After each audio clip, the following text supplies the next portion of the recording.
걱정 반 기대 반으로 몰래 찾아갔습니다. 벌써 몇 년인지 모르겠습니다. 시집간 뒤로 딸애에게서 먼저 연락이 온 적이 거의 없어요.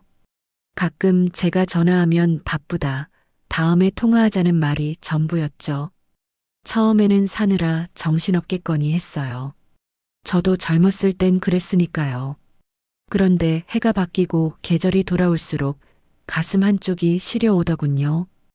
혹시 무슨 일이라도 있는 건 아닐까? 좋은 일보다는 나쁜 일만 상상하게 되는 게 엄마 마음이잖아요. 괜히 전화해서 부담 줄까봐 망설이다가 문득 몰래 한번 가보자 하는 생각이 들었습니다.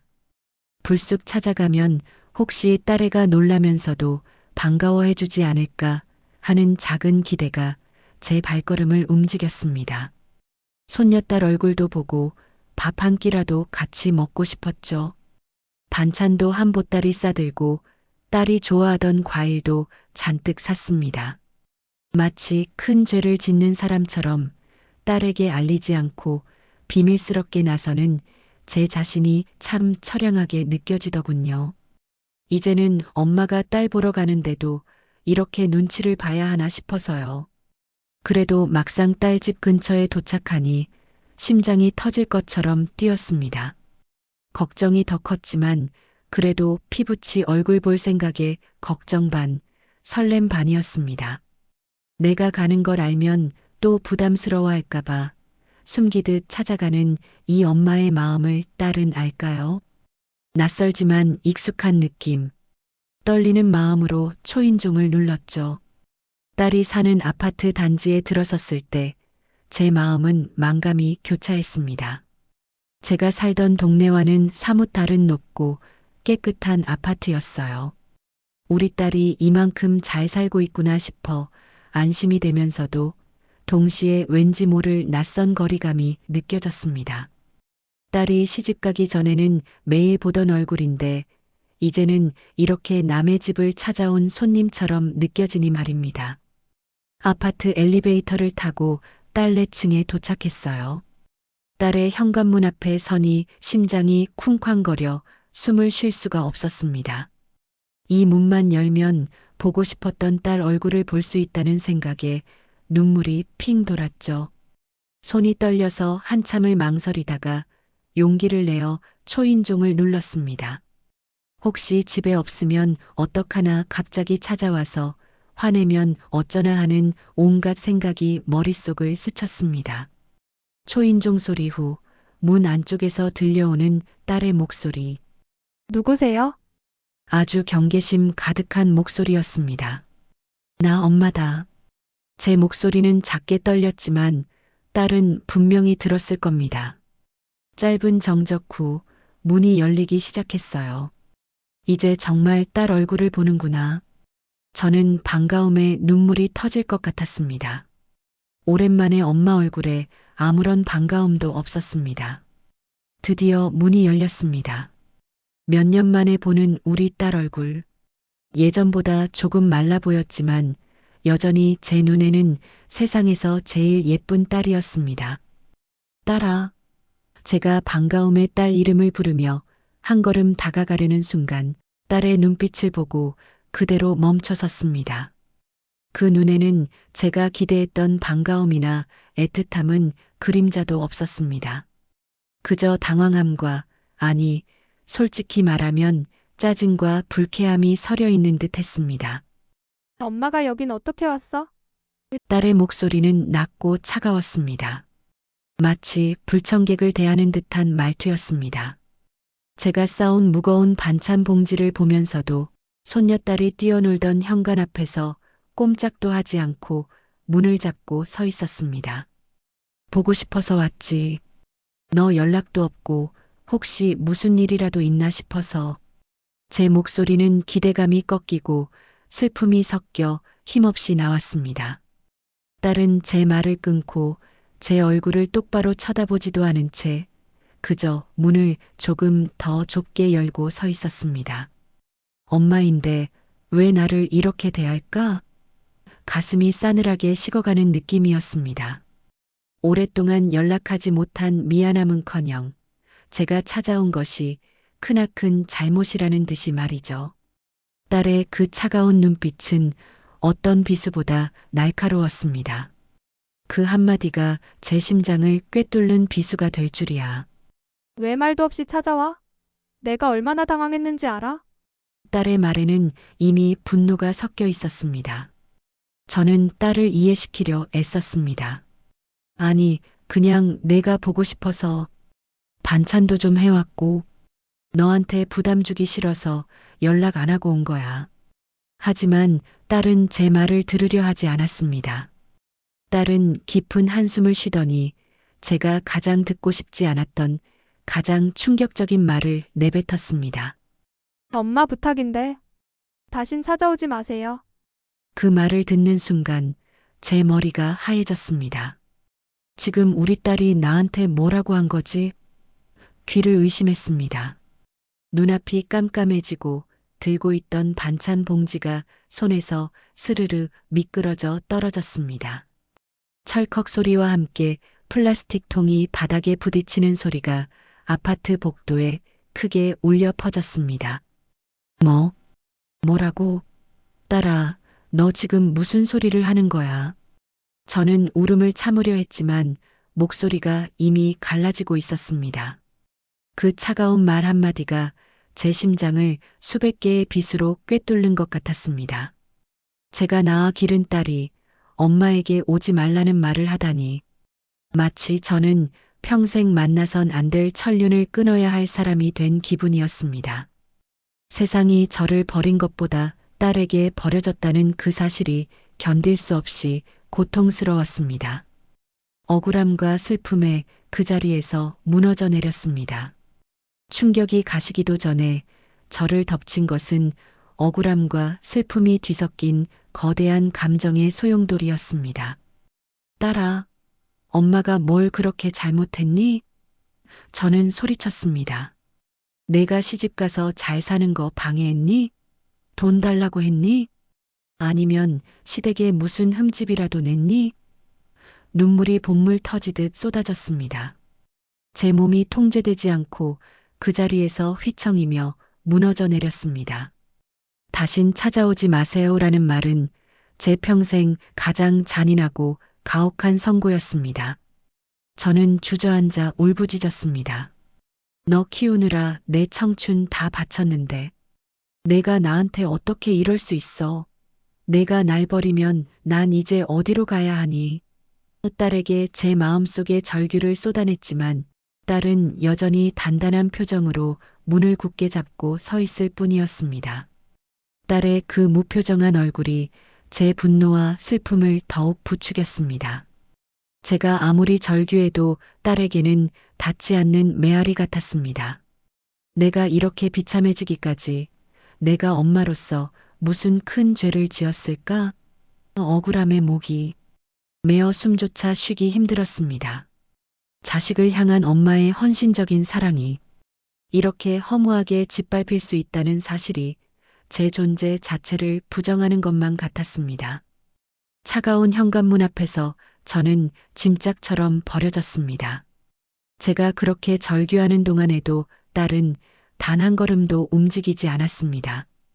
제 눈물에 동요하는 기색조차 없었어요. 잠시 후 딸은 제 절규를 듣는 것이 지겹다는 듯이 아주 느리고 조용하게 현관문을 닫기 시작했습니다. 저는 본능적으로 문을 막으려 손을 뻗었지만 이미 늦었습니다. 딸깍 굳게 닫히는 문소리는 제 귀에 단두대의 칼날이 떨어지는 소리처럼 들렸습니다. 철제 현관문은 차가운 쇠덩이였지만 그 안에 딸의 마음은 그것보다 더 차가웠을 겁니다. 문이 닫히고 저는 완전히 혼자 남겨졌습니다. 딸에게 버려진 채 차가운 아파트 복도 바닥에 덩그러니 주저앉아 있었습니다. 마치 쓸모없는 짐짝처럼 말이죠. 딸의 집 앞에서 울고 있는 이 늙은 엄마를 보고 있을 이웃들의 시선조차 의식할 수 없었습니다. 오직 제 머릿속에는 방금 닫힌 그 문과 딸의 차가운 얼굴만 떠올랐습니다. 저 문 안에는 내 피부치가 있는데 왜 나를 이렇게 내쫓을까? 문을 아무리 노려봐도 다시 열릴 기미는 보이지 않았습니다. 저는 문에 기대어 주먹으로 문을 쿵쿵 두드리고 싶었지만 딸이 더 질색할까봐 그럴 용기조차 없었습니다. 완벽하게 고립된 기분, 세상에 나 혼자 남겨진 듯한 극한의 외로움이 저를 짓눌렀습니다. 이 비참함은 말로 다 못해요. 딸에게 버려졌다는 사실을 인정하고 나자 온몸에 힘이 쭉 빠졌습니다. 저는 현관문 앞에 쪼그려 앉아 한참을 울었습니다. 소리내어 울지도 못하고 그저 숨이 막힐 듯이 흐느껴 울었습니다. 눈물과 콧물이 뒤섞였지만 닦을 생각도 못했습니다. 얼마나 시간이 흘렀는지 모르겠어요. 복도에 설치된 센서 등이 꺼졌다 켜지기를 몇 번이나 반복했는지 저는 그 순간 제 삶에서 가장 비참한 순간을 맞이하고 있었습니다. 자식에게 존재 자체를 부정당하는 비참함. 내가 없었으면 좋겠다는 말보다 다신 오지 마세요라는 말이 더 잔인했습니다. 엄마에게는 영원히 출입 금지된 곳이 된 딸의 집. 그 앞에서 저는 한 마리의 버려진 동물처럼 느껴졌습니다. 주위의 모든 소리가 멀게 느껴졌고 제 울음소리만 제 귀를 때렸습니다. 이게 정말 꿈이 아닐까? 제 허벅지를 꼬집어 봤지만 느껴지는 고통은 현실이었습니다. 수많은 시니어들이 겪는다는 자식과의 단절이 저에게도 이렇게 비참한 형태로 찾아왔다는 사실이 믿기지 않았습니다. 저는 제 남은 인생을 어떻게 살아가야 할까요? 제 삶의 의미였던 딸이 저를 이렇게 외면했는데 이 가슴속의 멍울은 평생 지워지지 않을 것 같았습니다. 이 비참함은 어떤 말로도 어떤 글로도 다 표현할 수 없을 겁니다. 엄마로서의 후회도 밀려왔죠. 한참을 울고 나니 이제는 눈물 대신 끓어오르는 분노가 저를 지배했습니다. 내가 어떻게 나한테 이럴 수 있니? 정말 인간적으로 너무한 거 아니니? 소리 없는 외침이 제 목을 타고 올라왔습니다. 수없이 외쳤습니다. 내가 널 어떻게 키웠는데?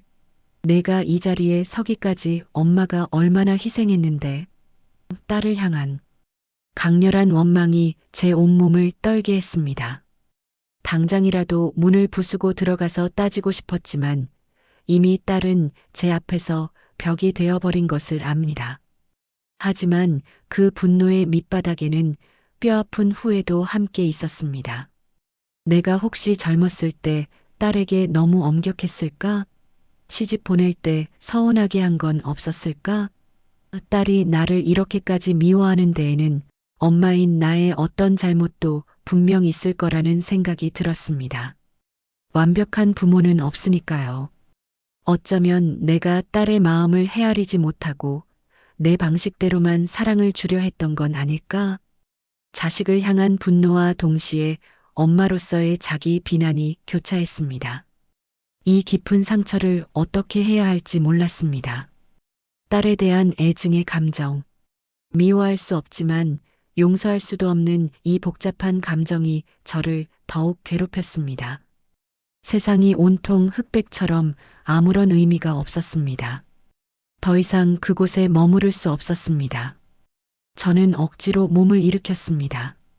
몸이 천근만근 무거웠지만 어쨌든 딸의 집 앞에서 폐잔병처럼 도망쳐야 했습니다. 바닥에 뒹굴던 반찬통들을 주섬주섬 주워 담았지만 이미 제 마음은 만신창이가 된 후였습니다. 무거운 발걸음으로 아파트 단지를 빠져나왔습니다. 햇살이 눈부시게 내리쬐고 사람들은 웃으며 지나가는데 세상이 온통 흑백처럼 느껴졌습니다. 제 눈에는 어떤 색깔도 어떤 소리도 들어오지 않았습니다. 모든 것이 무의미하게 느껴졌습니다. 내가 왜 살고 있지? 나의 남은 인생은 무엇을 위해 존재할까? 딸에게 받은 상처는 저의 삶 자체를 부정하게 만들었습니다. 터벅터벅 걸어 버스 정류장으로 향하는 내내 저는 마치 영혼이 빠져나간 사람 같았습니다. 아무리 걸어도 이 비참함의 길에서 벗어날 수 없을 것 같았습니다. 집으로 돌아가는 버스 안 창밖 풍경을 바라보며 저는 다시는 딸의 집 근처에 오지 않으리라 다짐했습니다. 그 다짐은 딸에 대한 원망이기도 했지만 다시는 이만큼 비참해지고 싶지 않다는 스스로에 대한 간절한 약속이기도 했습니다. 제 가슴속 깊은 곳에 커다란 구멍이 뚫린 것 같았습니다. 집에 돌아온 후에도 저는 멍하니 앉아 딸의 집 앞에서 겪었던 뼈아픈 시간을 곱씹었습니다. 제 인생에서 가장 행복했던 날도 많았지만 어쩌면 가장 비참했던 날로 이 하루가 영원히 기억될 것 같습니다. 제가 여러분께 이 사연을 고백하는 이유는 저와 같은 아픔을 겪고 계신 시니어 분들께 위로를 얻고 싶어서입니다. 그리고 혹시나 자식의 입장에 계신 분들이 이 영상을 보신다면 부모님의 마음을 조금이라도 헤아려 주십사 간곡히 부탁드리고 싶어서입니다. 자식에게 버려진다는 것이 얼마나 잔인한 고통인지 당신들은 상상도 못하실 겁니다. 저의 깊은 빡침과 절망감을 담은 이 사연을 통해 가족 간의 진정한 소통과 사랑의 의미를 다시 한번 생각하는 계기가 되었으면 좋겠습니다.